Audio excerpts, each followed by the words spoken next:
Everybody, Todd Kuckkahn here. I'm a leadership consultant working in company culture. Looking forward to being on the Online Prosperity Show. We're going to talk about relationships, engagement. It sounds like a love show, but it's going to be about the workplace and how to improve your culture, improve the environment you're working in. Can't wait to see you on the call.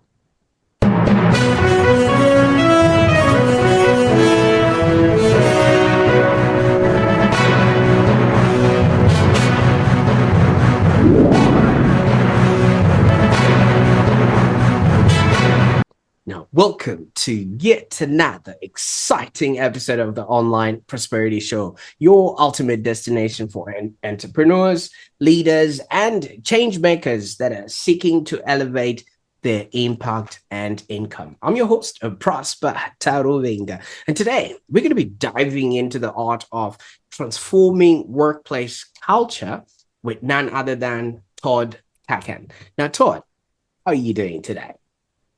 Doing excellent, Prosper. It's great to be with you, and I've had this on my calendar for a while, so I've been looking forward to our conversation.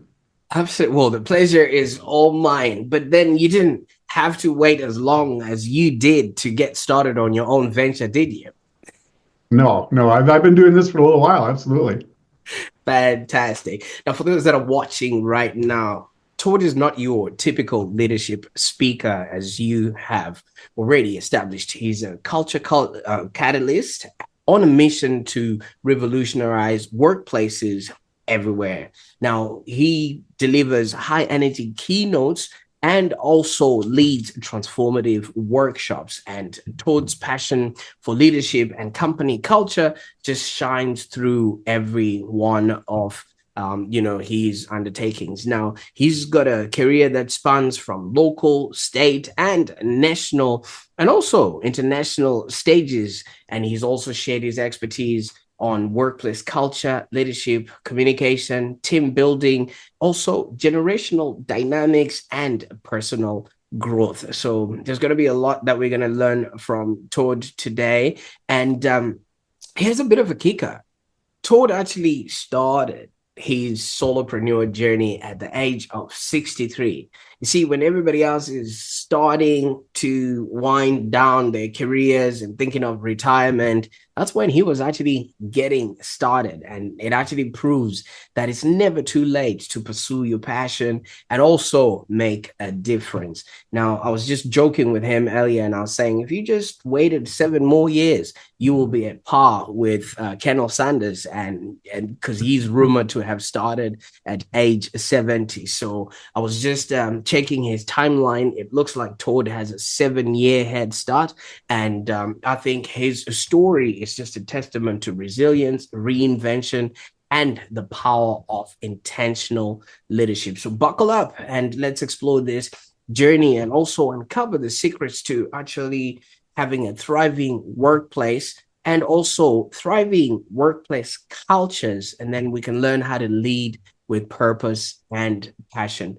Now, Todd, I know you're not in a hurry to get started, but we might as well do, because I might keep going on and on, on things that I know nothing about, or I'm even qualified to get started at. You started your journey as a solopreneur at 63. First of all, what inspired you to take such a bold move at that stage in your life when, as I said, everybody else is gearing to actually retire and never be bothered by anyone? Well, I wish it was because I wanted to be like Colonel Sanders, but I didn't have that in my rearview mirror. I got started in learning more about leadership when I got involved with the John Maxwell team, and that's a whole nother story how that evolved. But really became to understand and learn specifically about leadership and what that is, what that means. And I've been a leader throughout my life. We all are leaders in various ways, but I went to a presentation of his, he and 4 other speakers, and heard him speak. And he talked about how at age 70, he hadn't accomplished anything in his life, or he felt he hadn't accomplished anything. If you know John Maxwell, he's written 80 to 100 books and impacted hundreds of thousands, tens of thousands of people. And I thought, well, boy, I've got a lot of work to do.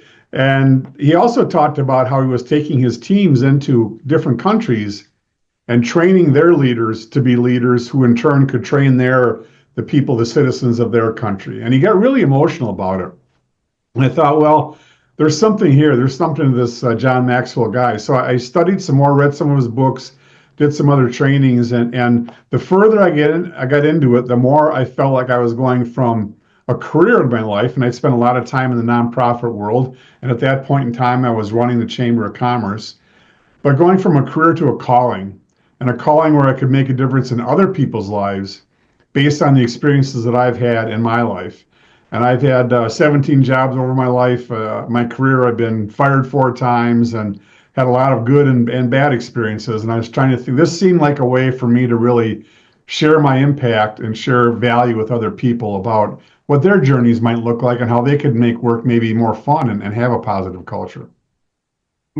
Absolutely. And thank you so much for opening us up to that sort of channel. And usually we come across people in our lives that completely change the way we view, our health, wealth, and relationships. And I think that was John Maxwell for you. And you're absolutely right. He's written many books and sold 20 million copies. So his influence and exposure is to so many people that he has completely changed lives of. But you hinted to us that you've had 17 jobs before you found your calling. First of all, just give us an outline of, was there a common thread with these jobs, or were you just trying to find your way? And how did these sort of experiences shape your approach to leadership and culture, so to speak? Yeah, without spending 3 hours and 95 minutes talking about my resume. But yeah, basically, I was a teacher out of college, taught and coached basketball. Then I got into the nonprofit world, helped a lot of different social-based charities raise funds for their efforts, Special Olympics, United Ways, all those sorts of organizations. And so I guess I had a heart for it, but it my heart, I guess, was bigger than my heart is so much bigger than what I thought it was. And my heart got bigger because of what I learned from John Maxwell and what I could do to impact people. And the job I left when I started my solopreneurship at 63, the job I left was probably the best job I've had of all 17. That's how important and valuable I thought this journey that I was going to start on could be for me and hopefully for others. And I had one person, I was talking to several people that I'd gotten to know over the course of time, some entrepreneurs and others. And one guy looked me in the eye and said, do you want to live your dream or somebody else's?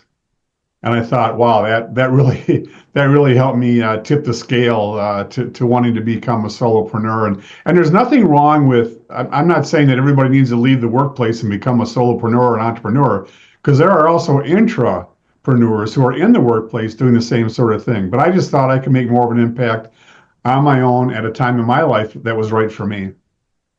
Now, Todd, I mean, obviously, just from the cross section of the jobs that you were dealing with, I mean, from being a teacher to a not for profit sort of organization, it does sound like people were the theme of what you were working in and around. Now, did I get that sort of distinction correct, that the love of people, and that's where maybe the heart comes in? Maybe you can expand on that a little bit. No, you're absolutely right. I've always enjoyed being around people. And in the game of basketball, I was involved with kids as young as third grade.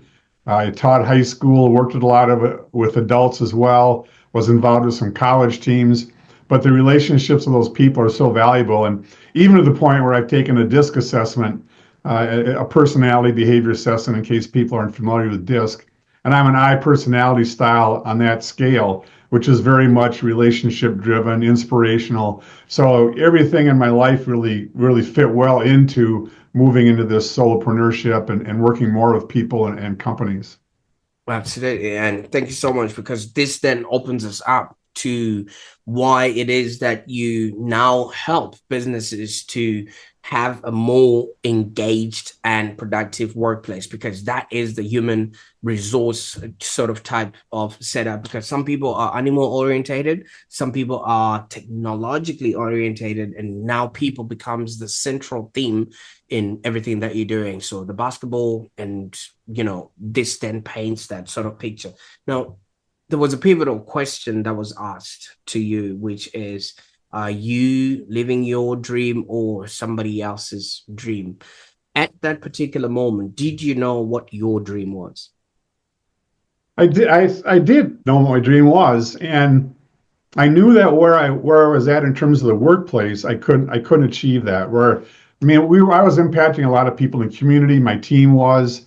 We really had elevated the chamber to a different level than it was when I started there. So we were doing a lot of good things. And as I said, it was one of my better jobs, but I didn't really feel like the inspiration, the impact, the value that I was leaving behind with people was the type that I wanted to leave. And then as I studied more and more about leadership and got into some mastermind groups and read more about John Maxwell, his books, and others, Simon Sinek, Patrick Lencioni, Matthew Kelly, other authors like that. I've gone to four of John's conferences as well, and I still listen to a lot of webinars and seminars to educate myself.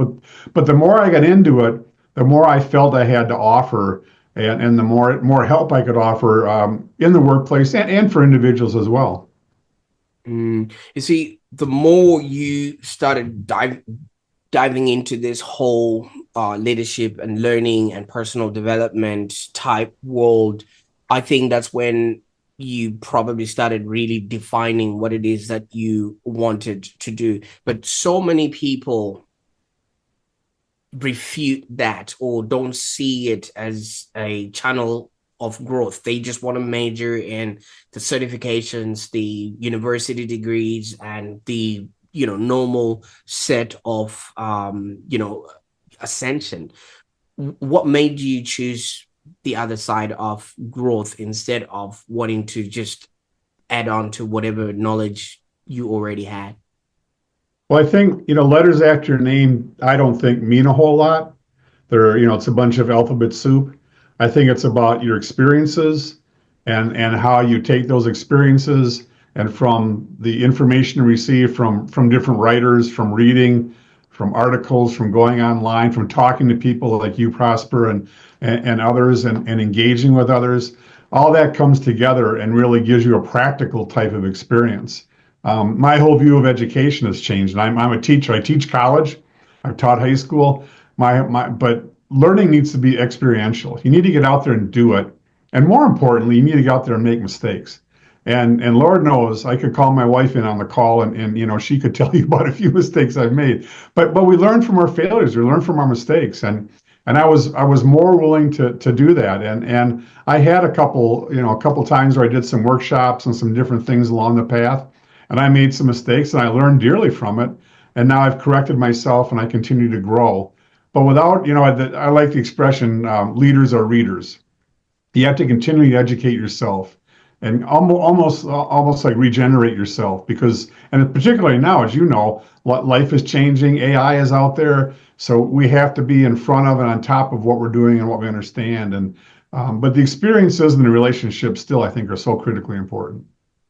Absolutely. See, you sort of hinted onto what I was really going towards, because you were a teacher, and obviously the system of education is designed for people to just keep wanting to excel in that sort of genre. But half of the time, most of those things nobody really looks at, especially when it comes to relationships, especially when it comes to finances, especially when it comes to actually running a life well lived, taxes and all that stuff. There's not any of that sort of education in the sort of formal sector. Did that not create some sort of a dissonance on your part that, wait a minute, this is what we're teaching people, but there's a whole another world of things that I was never privy to? Well, I think, yeah, and you're seeing a lot of that now in the nature of leadership with different organizations, with what they offer in terms of courses, and there's some that are offering degrees.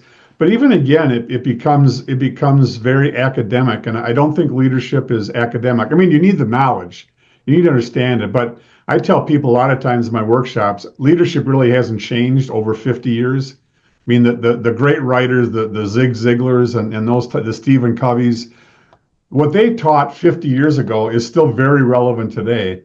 but people putting a new name to it. Like you hear the term emotional intelligence. It's not a new concept. It's been out there forever. It's just packaged a little bit differently.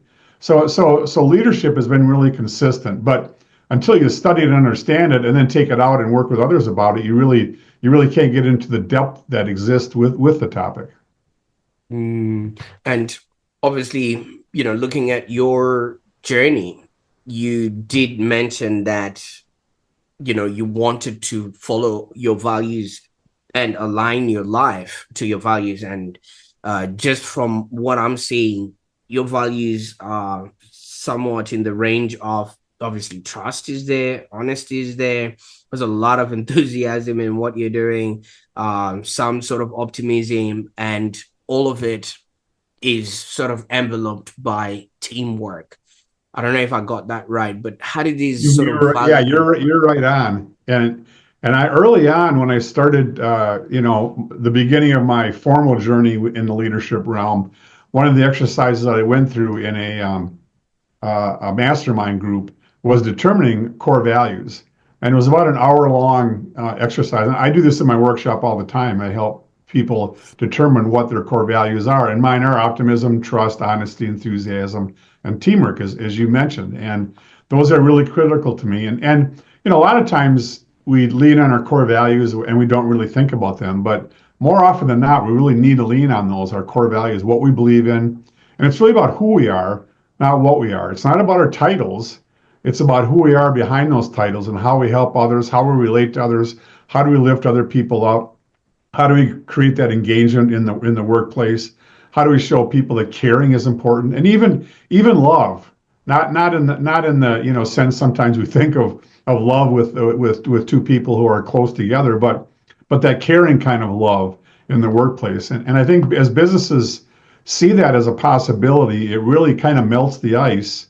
And matter of fact, I'm starting to work with a company next week. I've worked with them for a couple of years now, and we're going to work on conflict resolution. And part of what I'm going to talk about is core values and caring, because unless you have that, you really don't have much to build off of. It's a good foundation to build from within an organization.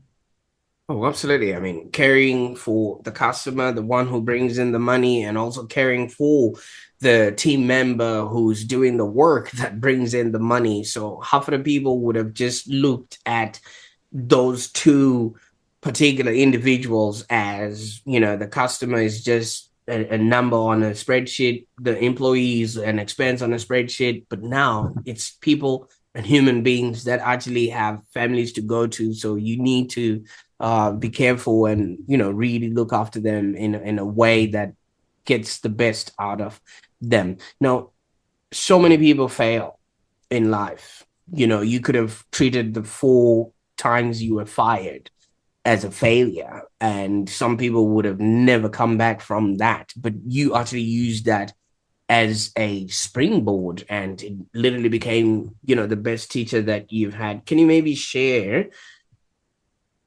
why this is very important for people to understand? And especially, I want you to do it as a teacher, because teachers make it very difficult for people to understand that failing is acceptable. And I'm saying this from love and respect, because when people go to school, they're given a grade, and if they don't make that grade, they're completely, with love and respect, shown that failure is not what you're here for. Yeah, it's very humbling when you come home from work, and I have 4 daughters, my wife and 4 daughters, and have to tell them that, daddy's been fired. And many people have been. When I have an informal survey of the crowd, I say, how many people have been fired once? And a large number of people raise their hand. How about twice? Well, a few less. 3 times. 4 times, maybe one or two other people might have been, but having to come home and tell your family that is very humbling. But every time that happened, it was a new opportunity for me. And after I got through the first one, I saw that, like, this is not the end. This is a new beginning, right? And that's what I think really failure is. It's a chance to kind of retune and readjust. There were a lot of businesses when the pandemic hit. A lot of businesses grew during the pandemic because they figured out how to pivot, how to take this. Let's call it a failure, but how to take this and pivot and make something better out of it. I think that's the attitude we have to take, rather than rather than reverting to social media and complaining about the left wing or the right wing or the middle wing or whoever. Let's figure out how to build us up, build each other up, and that's really what happened. I had a lot of great conversations with people. I had to humble myself. Being humble is a very critical part of being a good leader. I had to humble myself. One time, in my 50s, my age of my 50s, I was delivering newspapers at 4 o'clock in the morning to make a few bucks while I was looking for a job. That's pretty humbling, particularly when it's cold here in Wisconsin. But you do what you have to do, and you learn from it, and you continue to elevate yourself. And in all four of those situations, culture was part of the challenge. And I'll take some of the blame, of course, but culture was a really big part about the leadership there. There were others that were impacted as well, and the leadership there just wasn't what it needed to be. And that's when John Maxwell and that opportunity came along. It's like, okay, now I see it. My four failures, my four firings, great learnings. I bring that into what I'm learning now about leadership, taking that experience and building from it, and now taking it back out in the workplace through my solopreneurship and helping other companies and individuals avoid some of those pitfalls that I ran into. It's like you went from being fired to being fired up. So many people would have just curled in their fetal position and, yeah, like you say, take it to social media and doom scroll and add to the noise and things of that nature. But you obviously were now open to whatever then came into your life, which is maybe one of the seminars from John C. Maxwell, and things of that nature. But there's a thing that happens in the personal development world where they say life literally does not happen for you. I mean, it doesn't happen to you, it happens for you. And in this instance, had you not been taken away from the comforts of obviously, doing what you were doing, maybe these opportunities like Leave to Lead would not have actually showed up, or if they did, you wouldn't have seen them. You have to give to get. And that's true in so many ways, particularly in life. You have to give something to life to get something back. You have to give something to somebody to get something back. I'm sure a lot of the people that watch your podcast are people that probably go to different events, community events, networking events, whatever the case might be. If you go there with the idea of, I'm going to get all these business cards and I'm going to I'm going to contact all these people and that's not it. You should go there and say, what can I do to help you? How can I help you get what you want in life? And through that sort of an attitude, it'll come back full circle and probably multiplied to you in terms of what you can get from. I've seen that so many times where I've given, and I don't want, I'm not like a perfect person, trust me, but the more I give, the more I tend to get back. So it's very true in that regard. Absolutely. I think they say, ask not what the world will give to you, because, if you come into my office, I've got tons and tons and tons of just business cards from every walk of life. But if you ask me who these people are or what was actually happening, you need to connect with people, just like we're doing right now, establishing a Absolutely. relationship and then figuring out how else can you be of value to that particular person. And you've gone on and developed, is it called Elevate, the program that you've got? Could you maybe tell us what are the key components of this initiative and how does it actually transform organizations? Yeah, it's called, I call it Elevate Workplace Engagement. I just kind of reconstituted some of the things I did and packaged it a little bit differently. But there are some tenets that are very important, and I'm really trying to teach people to move from, disengagement, micromanagement, all the being visionless, and really shift to trust and engagement and intentionality, and really being, your culture. If you're going to change your culture, it needs to be part of your strategic plan.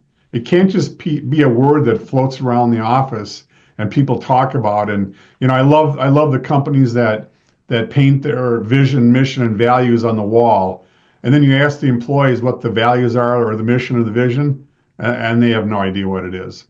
It's beautiful artwork, but it's not being transferred into what the actually employees do and live every day.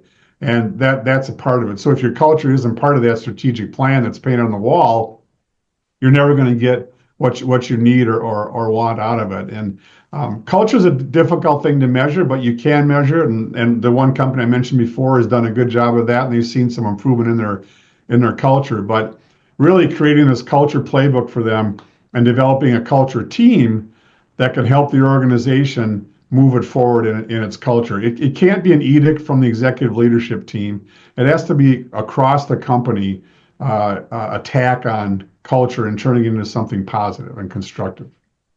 Absolutely. And how can people engage with this Elevate program?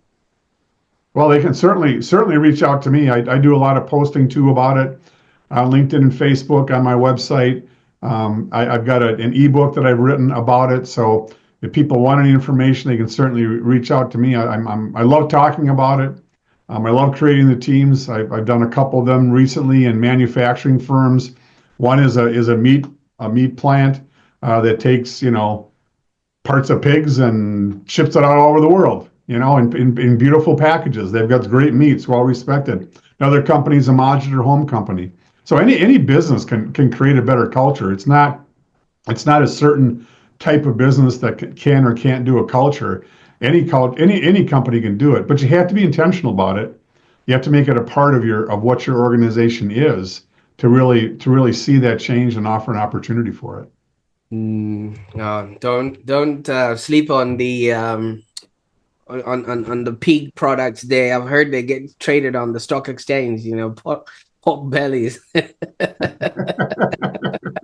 Fantastic. I will make sure that all those links are in the show notes below. Now, obviously, in your experience, you've been on the other side, 17 jobs that you've been on, and now you're sort of helping other people also improve that sort of, engagement within the workplace and things like that. And you actually painted a picture literally by saying most businesses have a mural or some sort of vision mission painted on their wall, yet that doesn't translate to the actual people that is meant for. Now, in your experience, what are some of the common barriers of that effective workplace culture or communication? How can leaders actually overcome them? Because for them, they think they're communicating, but if it's not translating to actual results, then that communication is falling on deaf ears. I think one of the key elements is, and as simple as this sounds, is management by walking around. And I don't remember whether it was Collins or who the author was that wrote about management by walking around, but CEOs and leadership, they need to get out of their offices, walk around and engage with people. And it gets back to we used the word before, caring for people. I was working in one company, and we had our culture team set and organized, and the leadership team was a little nervous because they were afraid they might lose some control. But they came into one of our sessions, and we had 6 small groups. The culture team was broken up into 6 small groups, and then leadership team members facilitated discussions between those 6 groups about different values that they had come up with. And it was about an hour-long session. And afterwards, the culture team left. They'd done their work, and the executive leadership team was behind. And they were like, "Oh my gosh, I can't believe what they were talking about. I've learned more in this hour than I've learned in the last 5 years." And it was simply that engagement and having conversations and listening to people and drawing people out and asking questions rather than being an edict from on high. They actually were talking to people in the organization, and they continue to improve in that arena as well. So it's really, it's kind of stripping away the rank. I know when I was at the business council, we had a small staff at the chamber, but when there was an event that day, everybody went there and worked. Everybody rolled up their sleeves, and somebody who reported to me could tell me to go get a mop and bucket and clean something up, and I just went and did it because I knew it was going to help the event. It was going to help her run the event, manage the event, so she could focus on more important things. So we get rid of our titles, and you roll up your sleeves and get the stuff done that you need to get done. And you do that through communication, caring, trust, teamwork, a lot of the things I talk about with my core values. Absolutely. You see, what you've just done is solidify what you said earlier on, because most of the people would go into these positions because of the alphabet soup that they have that follows their names, and they want to keep holding on to that, whereas the actual connection and interaction happens on the floor. And this is what a lot of people really miss out on. Now, if somebody would say, but my business is set up in such a way that we now have remote workers, pandemic sort of shifted that whole concept. How do I walk the floor? Well, first of all, it's a great excuse for not wanting to build culture, is that you have a remote workforce, right? I'm not saying you, I mean, the companies that say that. It's getting on Zoom calls, right? Simply calls, it has some one-on-one conversations. Whatever tool you can use to have, getting on the phone. And maybe once a year, once a quarter, once a month, your team gets together face to face. You figure out ways to have positive engagement and not just focus on the doldrums of the work are important, right? You have to produce widgets or produce a service, but have some meaningful conversations behind that. And there's a lot of exercises I take companies through. I mentioned the core values already. There's another one. It's a personal history conversation where we talk about, people's backgrounds and where they've been and what have been challenges in their life.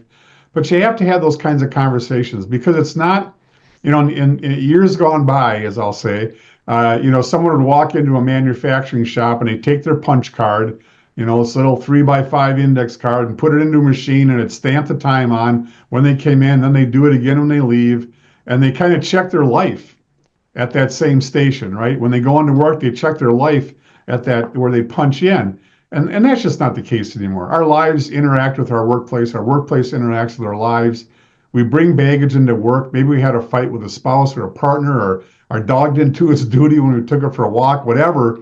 Our day didn't start out right, but we have to show we care. And whatever means works the best. Sometimes it has to be by Zoom or but having those opportunities to communicate. And oftentimes, sometimes we have to pull the communication out as well. We have to ask people questions to get them engaged, because not everybody likes to run at the mouth like I do. Some people are a little more quieter and reserved, and you kind of have to pull it out of them. But just having those strategic conversations is so important. Absolutely. You also you mentioned tools, and at the beginning of the conversation, you mentioned how you are an I in the DISC sort of framework. Now, how do tools like DISC assessments and also the DEI training sort of enhance this team dynamics and also just make it easy for leaders, whether remote or in person, and enhance the organizational culture? Well, first, yeah, the DISC assessment. I'm a certified consultant through Maxwell to use that, but the DISC assessment is something that you answer the questions. It's about a 15-minute assessment, and you answer the questions. So it's not your boss telling you, or your coworker, or your peers, or a 360 evaluation. You're answering the questions based on you and where you are, and it gives a 31-page report back to you. And there is data that's actually used. This has been around for decades. So it's not something that just came lately. It's not some voodoo behind the scenes of people, using frogs and whatever. This is legitimate scientific research that's done. And then throughout the course of the 31 pages, there are tools related to communication, how to be better in the workplace. And the end of it is it gives you, it takes you through some exercises to develop an action plan. So based on this whole report, what are the three things I really need to focus on over the next 90 days? And what are some things I can do to improve on my communication? And all the answers are in the report.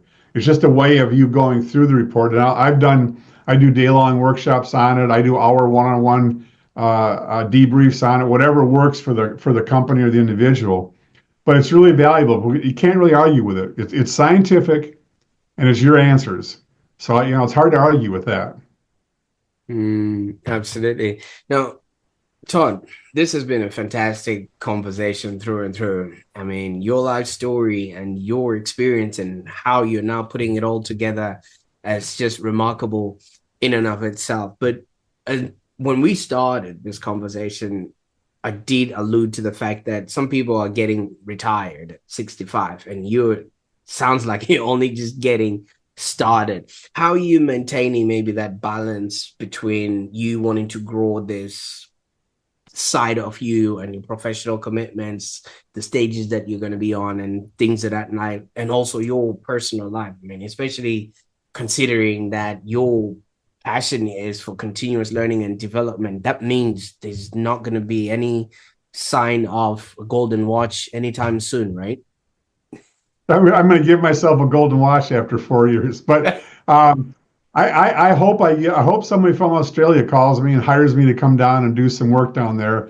Then I can bring my wife along, and I can do some work. She can enjoy Australia. We can enjoy Australia together. But that's really, kind of a freedom like that, where I can go places and do what I love doing, and then do it with my wife, and on the side we can do some vacation work. I can't imagine not doing anything all day. I mean, there will become a point in my life where physically or mentally that may happen, and I'm not trying to make light of that, but I really enjoy what I do. I know the impact that it makes, and while I'm able, I want to be able to help people. And I still have some time to have some fun. I get to my, matter of fact, before we got on the call, I was at my grandson's baseball game. So I still make sure I have time, and they won, by the way.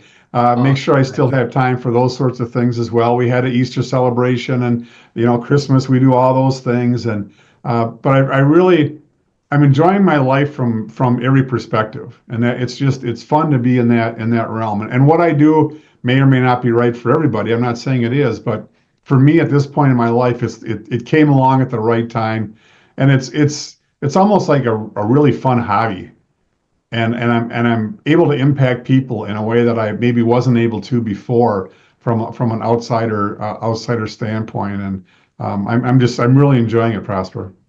fantastic. And congratulations on the grandson's baseball game. You know, it's things like that that we live for. And you did mention, now that you've put in the grandson in the mix, that you had at some point had to face your four daughters and tell them daddy has been fired. And obviously the shame, the guilt, and everything else that comes along with that. But knowing what you now know about life, had you maybe come across a John Maxwell book that was directed at you, what would you have wanted the message at that particular moment to have said, to keep you going?